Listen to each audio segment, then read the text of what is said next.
तपाई यतिखेर हेर्दै हुनुहुन्छ त्रिशुली खबर टिभी। 24 घण्टा ताजा खबरको लागि हाम्रो च्यानललाई सब्स्क्राइब गर्नुहोला, नजिक रहेको बेल आइकन दबाई हामीसँग जोडिनुहोला। घोषणा पत्रमा सुझाव लिन माओवादीले विज्ञसँग अन्तर्क्रिया गर्ने खुमलटार पुगेर माओवादी प्रवेश गरी नेकपा एसकी सुदूरपश्चिम प्रमुख सचेतक एकीकृत समाजवादी सुदूरपश्चिमकी प्रमुख सचेतक माओवादीमा प्रवेश। माओवादी राजनीतिक रूपमा स्खलित हुँदै गएकाले छाडेर म एमाले बने, एमबहादुर परिवारको भनाइ। चितवनमा प्रचण्डलाई निकै ठुलो झड्का, एमबहादुर लगायत हजारौंको संख्यामा एमालेमा प्रवेश। चोलेन शमशेर जबराको महाअभियोग प्रस्तावको प्रतिवेदन संसद सचिवालयमा पेश गर्न नसकिने नेकपा एमालेको अडान। बालेन विरुद्ध किन खनियो नेकपा एमाले? प्रतिनिधि सभा शून्यमा जाँदा चोलेन्द्रको महाअभियोग कायम रहँदै। सांसदकै कारण संसदको 5 वर्षीय कार्यकाल प्रभावकारी हुन सकेन, ईश्वर पोखरेलको भनाइ। प्रचण्डको निर्वाचन क्षेत्रमा चन्द्रविलास अधिकारीको स्वतन्त्र उम्मेदवारी, प्रचण्डलाई घेराबन्दी पार्ने संकेत। भोलि मध्यरातीदेखि संसदको कार्यकाल सकिने भएपछि नागरिकता विधेयक भयो निष्क्रिय। राष्ट्रपति भण्डारीद्वारा नागरिकता विधेयक निष्क्रिय पार्न खोजेको सफल भइन्। अन्ततः नेकपा एमाले अध्यक्ष ओलीले दिए पनि साथ। सिराहा पुगेका एमाले अध्यक्ष केपी शर्मा ओलीले हजारौंको संख्यामा कांग्रेस, माओवादी र एकीकृत समाजवादीका पार्टी कार्यकर्तालाई एमालेमा भित्राए। सत्तारूढ गठबन्धनभित्र खटपट सुरु भएपछि माधव कुमार नेपाल आक्रोशित, रामकुमारी झाँक्री, प्रेम आले लगायतले गरे यस्तो निर्णय र राष्ट्रपति भण्डारीलाई मिल्यो इतिहासकै ठूलो सफलता। अन्ततः नागरिकता विधेयक भयो निष्क्रिय। देशैभरि खुसियाली, सत्तारूढ गठबन्धनमा निकै ठूलो भूकम्प। अब हेर्नुहोस् पूरा समाचार।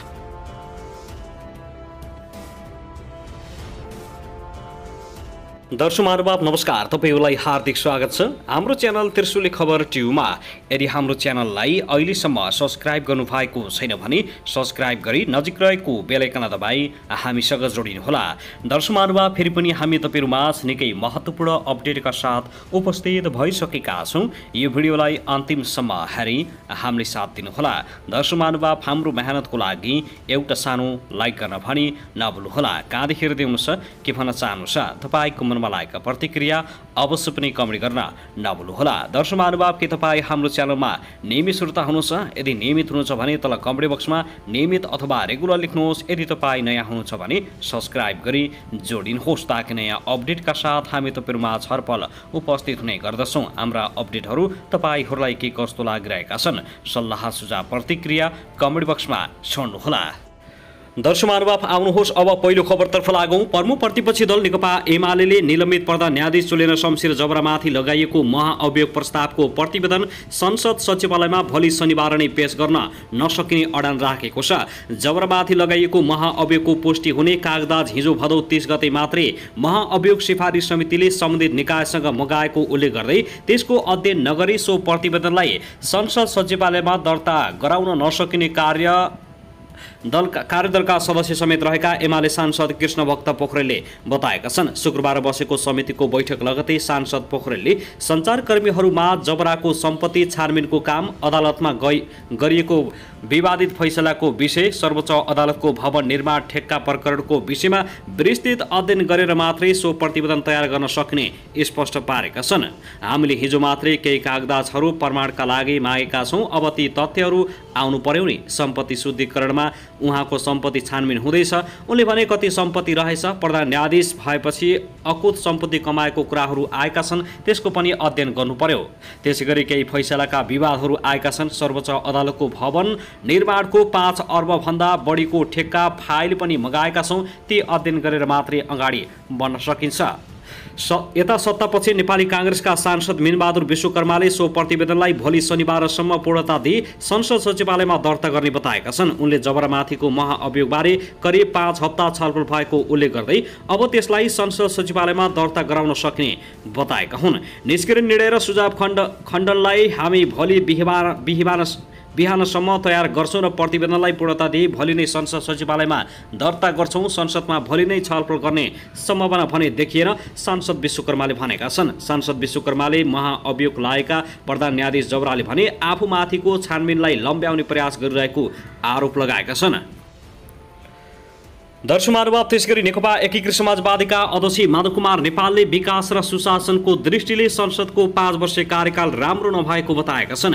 शुक्रबार प्रतिनिधि सभा बैठकपछि सञ्चारकर्मीहरूसँग कुराकानी गर्दै अध्यक्ष नेपालले संसदको 5 वर्षीय कार्यकाल अघिल्लो निर्वाचनपछि अनुमान गरिए अनुरूप नभएको बताएका हुन्। उनले केही नेताहरूको चरम व्यक्तिवाद र अहङ्कारका कारण मुलुक अन्यलको दिशातर्फ गएको बताएका छन्। अध्यक्ष नेपालले राष्ट्रको विकास र सुशासनको दृष्टिले संसदको 5 वर्षको कार्यकाल राम्रो नभएको बताएका हुन्। उनले देशमा सुशासन हुन नसक्नु र विकासको काम अगाडि नबढ्नुले आफू चिन्तित रहेको पनि बताएका छन्। यता स्थितिमा देशलाई अगाडि बढाउन नसकिने भन्दै अध्यक्ष नेपालले विचार र कार्यशैलीमा रूपान्तरणको आवश्यक भएको औलाएका छन्। राष्ट्रको विकासको हिसाबले, सुशासनको हिसाबले यो 5 वर्षको कार्यकाल अत्यन्तै नराम्रो भन्न सकिन्छ। राज्य सञ्चालनको तरिकासँग म सहमत छैन।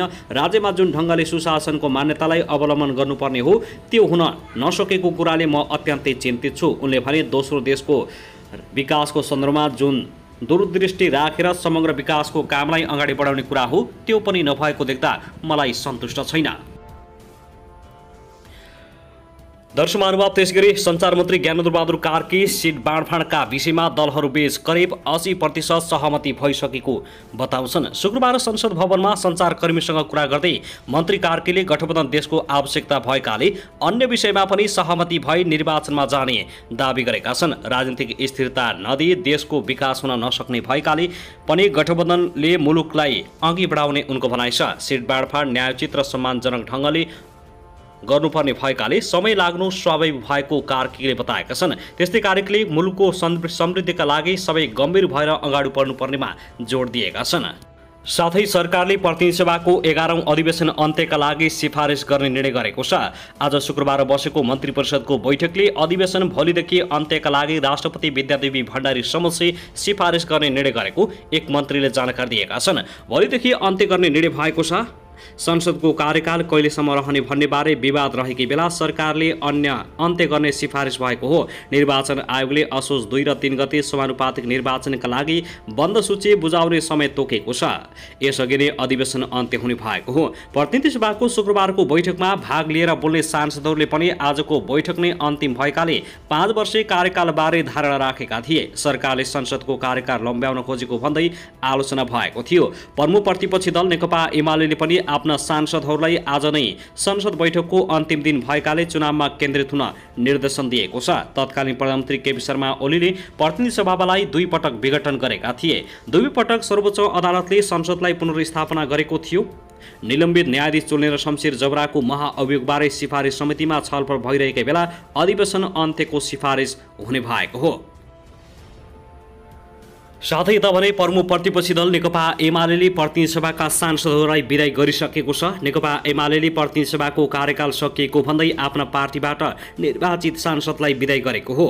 शुक्रबार बानेश्वर स्थित संसद भवनमा बसेको पार्टीको संसदीय दलको बैठकले प्रतिनिधि सभाका सांसदहरूलाई विदाय गरेको नेकपा एमालेका प्रमुख सचेतक विशाल भट्टराईले जानकारी दिएका हुन्। बैठकमा सम्बोधन गर्दै पार्टीका अध्यक्ष तथा संसदीय दलका नेता केपी शर्मा ओलीले आफ्नो पार्टी सरकारमा हुँदा गरेका कामहरूको फेरिस्त बोकेर निर्वाचनमा जान निर्देशन दिएका छन्। त्यसैगरी गठबन्धन सरकारले मुलुक र जनताको अहितमा गरेका कामहरूको भण्डाफोर गर्न पनि अध्यक्ष ओलीले निर्देशन दिएका छन्। अध्यक्ष ओलीले नयाँ उम्मेदवार र उत्साहका साथ एमालेलाई बहुमत दिलाउने गरी निर्वाचनमा खट्न नेताहरूलाई आग्रह गरेका छन्। आज हामीले संसदको अन्तिम छेडमा हाम्रो दलका नेता अध्यक्ष केपी शर्मा ओलीको अध्यक्षतामा दलको बैठक बसेर हामीले प्रतिनिधि सभाका सांसदहरूलाई यहाँबाट विदाय गरेका छौँ। भट्टराईले भने अब दत्तचित्त भएर